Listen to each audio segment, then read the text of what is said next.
समुद्र मंथन के समय चंद्रमा प्रकट हुए। समुद्र का रंग नीला है। इसी प्रकार कई सौ वर्षों के बाद में चंद्रमा का रंग भी नीला हो जाता है, जिसको नीला चांद कहते हैं, ब्लू मून भी कहते हैं। धन्वंतरी भी समुद्र से प्रकट हुए।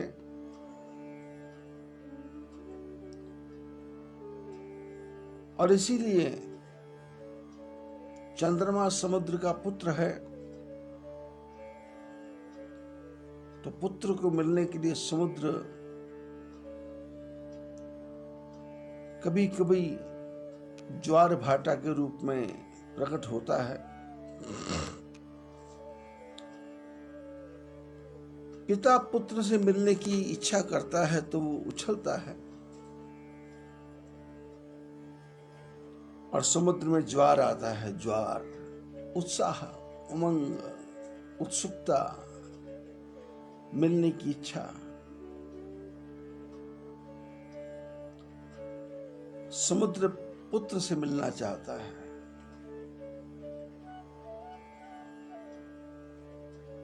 (1883) में बूढ़ नीला चंद्रमा हुआ था। अब 2039 में फिर ब्लू मून होगा।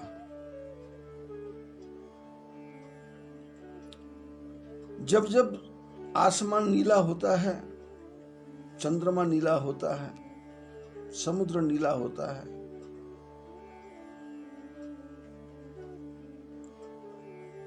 तो उसमें भगवान नीलवर्ण नारायण के रूप में दर्शन होता है। धन्वंतरी भगवान चंद्रमा से सारी सृष्टि में जो औषधियां हैं उसमें रस भरते हैं।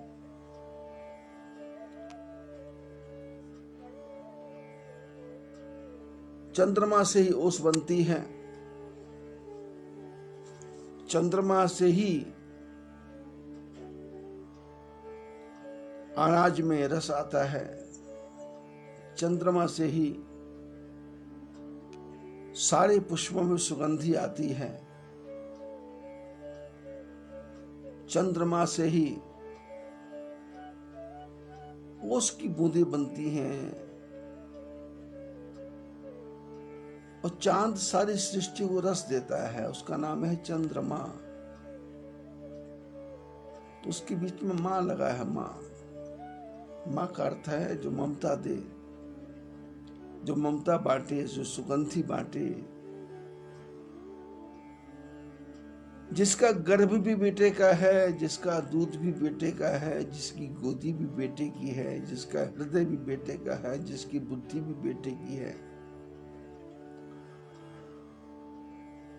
हर मां संतान को पैदा करती है तो उसके पीछे उसकी भावना रहती है कि ये पुष्ट हो, हृष्ट पुष्ट हो, ताकत वाला हो, शक्ति वाला हो।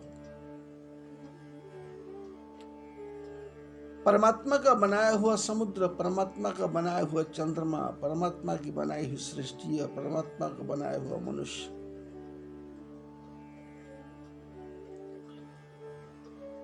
और वही परमात्मा अपने जीवों को कल्याण करने के लिए कभी वो राम के रूप में पैदा होते हैं, कभी वो है ग्रीव के रूप में पैदा होते हैं, कभी वो गजेंद्र का मोक्ष करने के लिए हरि के रूप में गरुड़ पे बैठ के आते हैं।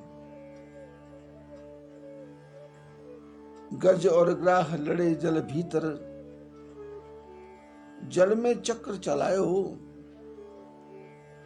जब जब भीड़ पड़ी संतन की नंगे पैरों आयो। जब सब सज्जनों पर कष्ट आता है तो भगवान नंगे पैर आते हैं।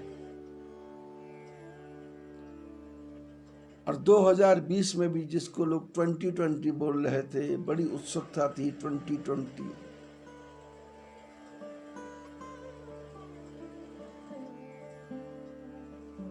आजकल एक मैच का नाम है 2020।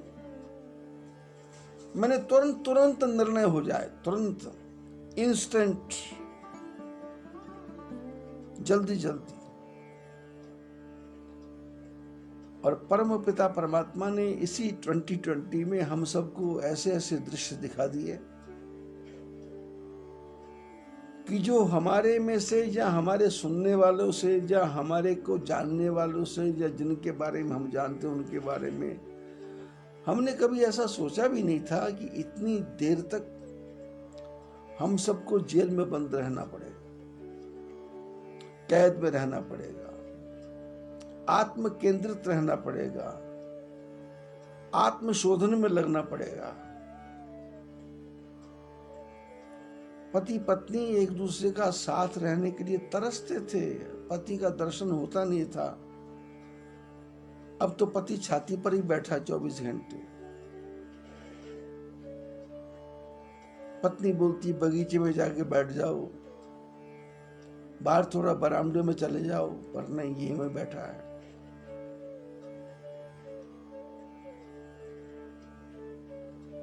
किट्टी पार्टियां बंद हो गई,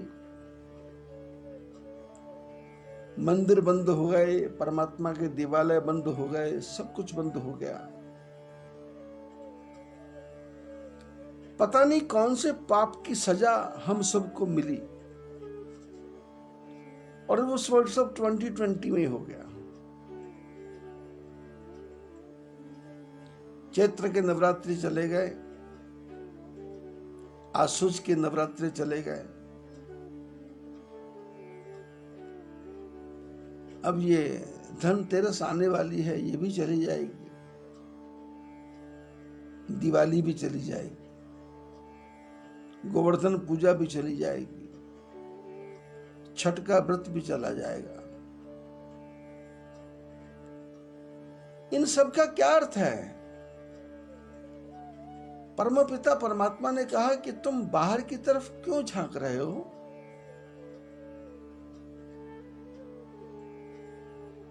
ये बाहर के साधन बंद कर दो। मैं कल गजेंद्र मोक्ष की कथा पढ़ रहा था श्रीमद् भागवत में। तो श्रीमद् भागवत में 3 अध्याय हैं, गजेंद्र मोक्ष के 3 अध्याय।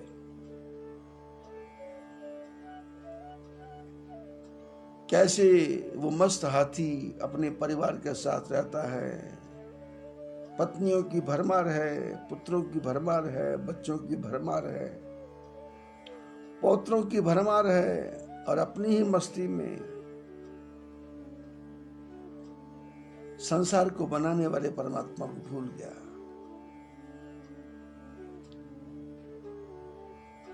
और जंगल में घूमता है ऐसी मस्ती के साथ में, पेड़ों को तोड़ता है, पहाड़ों को तोड़ता है, लात मार करके मिट्टी को उड़ा देता है। सिंह को कुछ समझता नहीं है, मौत क्या है इसके बारे में ये चर्चा भी नहीं करता। मौत आनी है इसके बारे में ध्यान भी नहीं है। मेरा इतना बड़ा परिवार, मेरी इतनी पत्नियां, मेरे इतने पुत्र, मेरे इतने पौत्र, मेरी इतनी संतान, मेरे को कौन मार सकता है? मैंने विश्व विजय कर लिया। और गजेंद्र कथा में मेरे को दिखाई दिया कि हम सब गजेंद्र हैं।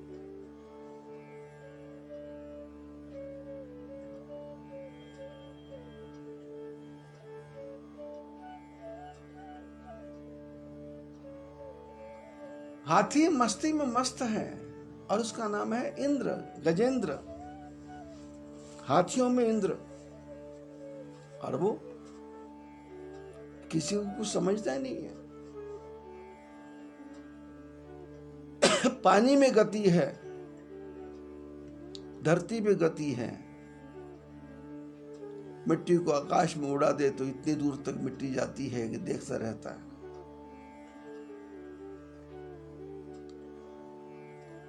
लेकिन जब मृत्यु का समय आया तो ग्रह ने पकड़ लिया। ये ग्रह कौन है? ये काल ग्रह है, काल ग्रह ग्रह।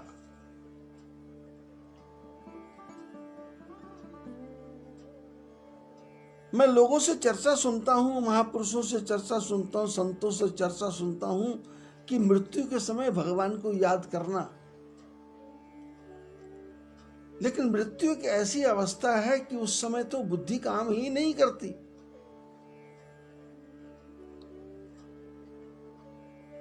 कान सुनना बंद कर देते, आंखें देखना बंद कर देती हैं।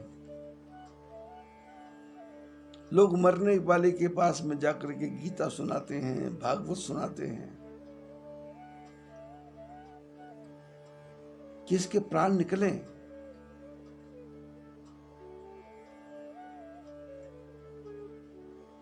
मेरे आश्रम में, संभव आश्रम मायापुर में, यात्री आते हैं।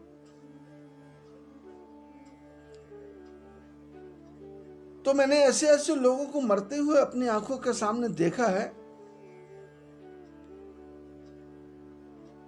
कि पड़ोसी को पता चला नहीं कि वो निकल गया, कि पड़ोसी को पता नहीं कि वो मर गया। पति पत्नी एक ही बिस्तर पर सोए हैं, पति के प्राण निकल गए। दामाद और सास कमरे में है, सास को दामाद यात्रा करवाने के लिए लाया है और अचानक दामाद को लगा और उसके पड़ोसियों को लगा कि ये बुढ़िया तो गई। मेरे को बुलाया तो मैंने देखा उसको ध्यान से।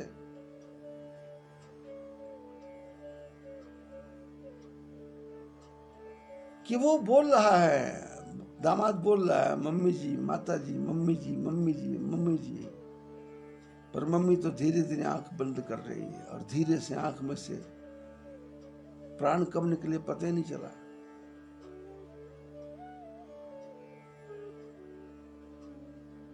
दिल्ली के रहने वाले थे।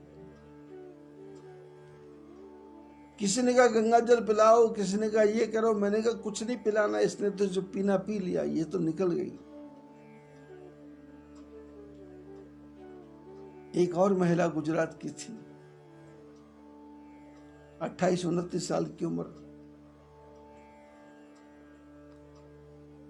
सारे यात्रियों को भोजन कराया, सारे बर्तन साफ किए, सारा काम करने के बाद अपने सारे यात्रियों को सुला दिया। और सुलाने के बाद में जो है चौकीदार हमारा बैठता, वहां जाके बोली कि मेरे को थोड़ा सा अटपटा सा लग रहा है। तो चौकीदार ने कहा बहन जी बैठो। तो उसने मूढ़ा दे दिया और मूढ़े पे बैठे बैठे उसके प्राण निकले। चौकीदार भागा भागा मेरे पास आया कि देखो क्या हुआ। मैं नीचे गया तो मैंने कहा ये तो गई।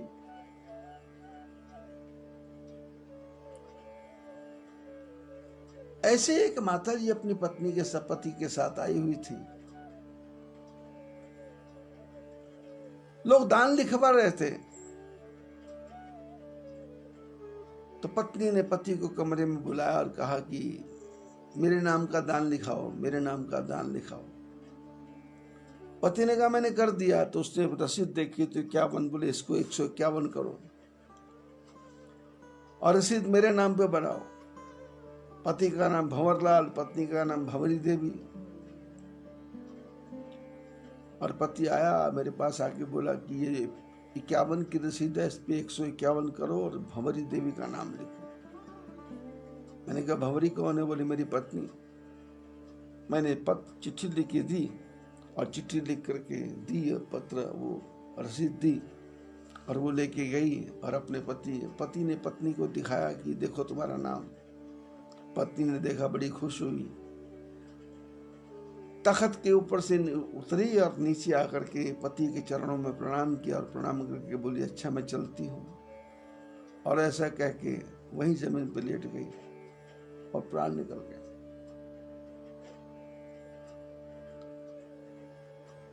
साधु संत महात्मा ज्ञानी महापुरुष गृहस्थी सन्यासी दुनिया के सब लोग कहते हैं कि अंतकाल में भगवान का स्मरण करो, पर अंतकाल में तो भगवान का स्मरण होगा कैसे? वो तो काल ऐसे आके चारों तरफ से घेरता है कि कुछ सोचता ही नहीं है, कुछ समझ ही नहीं आता क्या करना है। इसलिए संतों ने शास्त्रों ने कहा कि अंतकाल में नहीं, हर समय भगवान का भजन करो।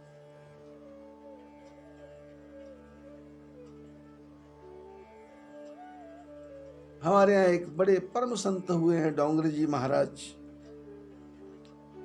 वो अपनी भागवत की कथा में कहा करते थे कि गजेंद्र मोक्ष में 35 श्लोक हैं, जिस 35 श्लोकों में गजेंद्र ने भगवान की स्तुति की है। एक श्लोक नहीं, 2 नहीं, 3 नहीं, 35। और डोंगरी जी महाराज दुनिया को ज्ञान देते थे कि 35 श्लोकों को रोज पढ़ो, शांति मिलेगी। तो गोस्वामी जी ने कहा 35 श्लोक नहीं भाई, कुछ नहीं, इतना समय कहाँ है। एक घड़ी, आधी घड़ी, आधी सुपुन आध। बोले 20 मिनट भगवान का भजन कर लो, 10 मिनट भगवान का भजन कर लो, नहीं तो 5 ही मिनट भगवान का भजन कर लो, इतने में कल्याण हो जाएगा। प्रातः काल भगवान को याद कर लो, दोपहर को याद कर लो, शाम को याद कर लो, कल्याण हो जाएगा।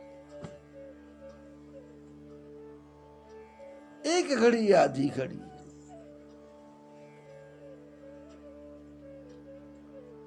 और भगवान राम संसार में आए और आकर के किया क्या? सबका कल्याण किया।